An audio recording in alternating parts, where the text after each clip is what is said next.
That's a threat, by the way. That's the threat to William. That's the threat to Charles. That's the threat to Catherine. That's the threat to the British royal family. But wake up, Prince Harry, because that's the threat to you too. Okay? She has been taking notes methodically about your marriage for years. Harry doesn't seem to understand that his life is going to be forever changed once he decides to do what he wants to do. And I know that is to no longer stay in California and to have his life back. And the minute he takes that step, that's when the threat, that's when the risk to his own life and that of his own family, the reputation becomes. She didn't write a diary. She recorded voice notes. At 1 a.m, on her iPhone. Every fight, every secret, every conversation behind closed palace doors. And she started doing it before she even left the royal family. Harry has no idea what's sitting on that phone. Have revealed that she has been secretly recording her autobiography designed to bring down the British royal family on her iPhone in voice notes for years, including when she was still a member of the British royal family. And guess who's behind all of this? Oprah goddamn Winfrey. As if your respect, Opes, hadn't gone down in our estimations enough since that Tissue of Lies interview. And what's most nuts about all of this is that the information is emerging in a major new hit piece from the Daily Mail against the Daily Mail's own reporting. And I'm going to explain all of this to you because obviously I used to be a part of the Daily Mail. I used to be a part of the mainstream media. I know how this all works. And this has still shocked me. And the people closest to Meghan Markle aren't just aware of it. They're building an empire around it. This isn't gossip. This is a documented, methodical, years-long operation. And when it detonates, it won't just damage the British royal family. It will destroy the one man who sacrificed everything for her. Let's talk about what's really going on. Meghan Markle has spent the last several years being written off, dismissed from Hollywood circles, dropped by brand partners, absent from the Met Gala, left out of every major red carpet conversation. That's the public narrative. The one her own camp helped plant and then immediately moved to destroy. Because behind that narrative of failure, something else was being constructed entirely. 4 women, extraordinary power, billions of dollars between them. And every single one of them quietly orbiting Meghan Markle, not because they like her, not because they believe in her, but because of what she's holding. The autobiography. This is the project that changes everything. Not the Netflix polo drama, not the lifestyle brand, not the jam. The book. The one insiders say will be bigger than Harry's Spare, which sold over 1.4 million copies on its first day of release. The one Meghan has been building in secret, in real time, for years with voice notes recorded at midnight, written journals, and what one publishing insider describes as structured, methodical documentation of everything.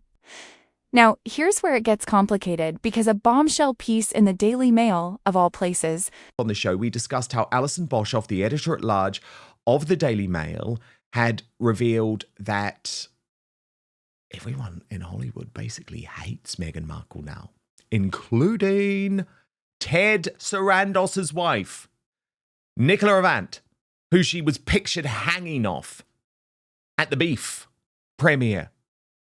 And Alison Boshoff didn't hold back. Her sourcing amongst Netflix staff is incredible. It's like Anna Wintour hates her, Lauren Sanchez can't stand her, the Kardashians are pretty much done, and Nicole Avant cannot deal with her either. Now, she's the editor-at-large of the newspaper. And the piece, written by Dominique Hines and clearly briefed directly by Harry and Meghan's team, was meant to reframe Meghan's image. Propaganda piece, briefed by Harry and Meghan, to try and turn this situation into some type of race war, suggesting that Black Hollywood is right behind Meghan Markle and that she has the biggest power brokers in Black Hollywood, Oprah Winfrey and Shonda Rhimes, totally supporting her.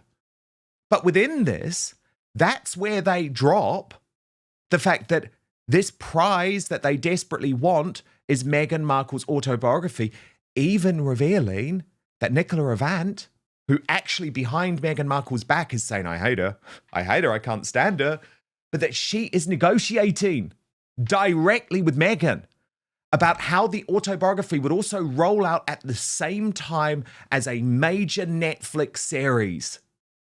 So, to show a powerful, supported, strategically positioned woman surrounded by the most influential figures in Black Hollywood. Instead, it revealed the weapon. I'm quite blown away by all of this because Prince Harry must be like, what? What? They're plotting this now behind my back? And I'm going to talk you through all of this, okay? And we're going to get analysis as we go from royal YouTube sensation P. Diner, because this article is whack, but it actually reveals the secrets that I have been wanting to know for some time about what Meghan Markle's real goal is with this autobiography. And it's bad. It's bad for the royal family. It's bad for Prince Harry. And she needs the moolah. And that The 4 women named are not casual supporters.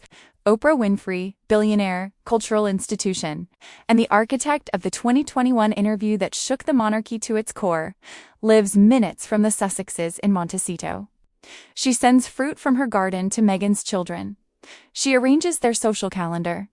She decides where Meghan is seen, and just as crucially, where she is not. It was Oprah who reportedly pushed Meghan and Harry to attend Kris Jenner's 70th birthday party at Jeff Bezos's Beverly Hills mansion, a room full of power players. And when the photos leaked, the Sussexes quietly requested they be pulled, because Meghan wants to be above the celebrity freight, apparently, while standing in the middle of it. But Oprah's involvement doesn't stop at social engineering. Sources say she is already aligned around the autobiography, specifically around the interview component. Because that's what Oprah wants. The exclusive sit-down, the global event. The moment that eclipses even the 2021 interview in scale and consequence. Then there's Nicole Avant, wife of Netflix co-CEO Ted Sarandos. The woman who, according to Alison Boshoff's reporting in that very same Daily Mail, allegedly cannot stand Meghan behind closed doors. The same woman who, according to the Heinz piece, has been quietly brokering conversations about how the autobiography could roll out simultaneously as a major Netflix multi-part series.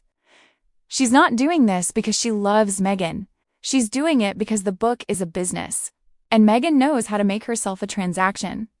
Melody Hobson, CEO of Ariel Investments, former Starbucks chair, married to George Lucas, has reportedly counseled Meghan privately on intellectual property, content ownership, and long-term control. Those aren't friendship conversations. Those are the conversations you have when you're protecting an asset. And Shonda Rhimes, one of the most powerful producers in television history, remains a gatekeeper inside the very Netflix ecosystem that Meghan needs to survive. This is not a support network. This is a launch team. On. They provide insulation access and when needed intervention too, and all of them, it turns out, are quietly aligned around the same prize. A project insiders could be the biggest global entertainment coup of them all, not to mention a royal PR catastrophe, Meghan's autobiography. And there it is, the threat. The threat is cometh. Watched by 17 million Americans, 12 million Brits, and tens of millions more worldwide. The Oprah Winfrey interview was a global cultural event. And while Oprah and Meghan rarely appear together publicly, they now live minutes from each other in Montecito and see each other regularly meeting privately. I am told Oprah sends Meghan's children fruit from her own garden and also gives presents for Christmas, Easter. And the target of that launch is already clear. The Daily Mail piece was careful to frame the autobiography as balanced, reflective, forward-looking, sources claimed. Meghan doesn't want it to be a book of grievances. She wants it to be a reset. She's aware of the fallout from Spare, from the Oprah interview, and she's determined to strike a careful balance. That is exactly what someone says when they want you to stop paying attention, because the details buried inside that same article tell a completely different story. Voice notes recorded at 1 in the morning. Documentation that started before Mexit journals. Structured reflections. Years, it has hovered as a rumor, occasionally acknowledged, never confirmed in full detail. She has, according to those familiar with the process, and thank you, by the way, because this is confirming what I have been reporting to you for years, been taking notes for years. Not casually, but methodically. And that's a threat, by the way. That's the threat to William. That's the threat to Charles. That's the threat to Catherine. That's the threat to the British royal family. But wake up, Prince Harry, because that's the threat to you too. Okay? She has been taking notes methodically about your marriage for years. It's a threat. A publishing insider tells me. Voice notes on her phone at 1 a.m., no doubt after a fight with Harry, written journals, structured reflections. She has been documenting everything since before Megxit. Okay, Pete Diner, there you go. That's what this is about. And that is one hell of a threat, because she's actually gone further than she did in the cut. Do you remember in the cut she said, oh, well, I've got my diaries. This is so much more than that, P. Diner. Voice. A methodical archive spanning years of royal life, Hollywood reinvention, and everything that happened in between. That's not a reset, that's a reckoning. And here's the part that nobody seems to be saying loudly enough. This isn't just a threat to William. It isn't just a threat to Charles or Catherine or the institution of the monarchy. According to sources close to the situation, this is a direct threat to Prince Harry. The man whose name is on the marriage. The man who is now quietly trying to repair his relationship with his father. The man who, sources suggest, wants out of California and wants his life back.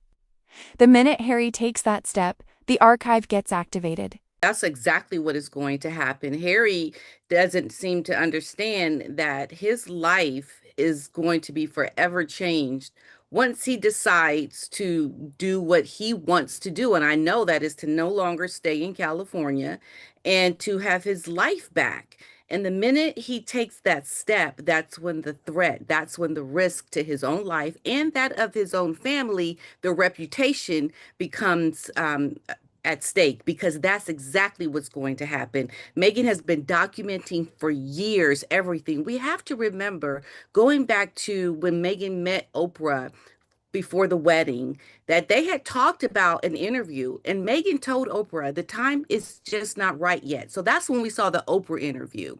But I think more was planned at that time. Or actually later, when Meghan started talking to Oprah about a potential book. And there is a threat there, because Meghan knows in her pocket she's got a very heavy hand that she can play that is going to no doubt hurt the monarchy. And if they try to do things around race, I don't understand, but maybe these women will rally around Meghan, support her to make it look like they want to help her. But that's going to be it's not going to be a good thing for the monarchy at all. Think about what that means. Every argument, every private moment, every confession made in the dark of their Montecito home, potentially sitting in Meghan's voice notes library, ready for deployment. Harry didn't just lose his family when he left for America. He may have handed Meghan the single most powerful weapon ever assembled against the House of Windsor and himself.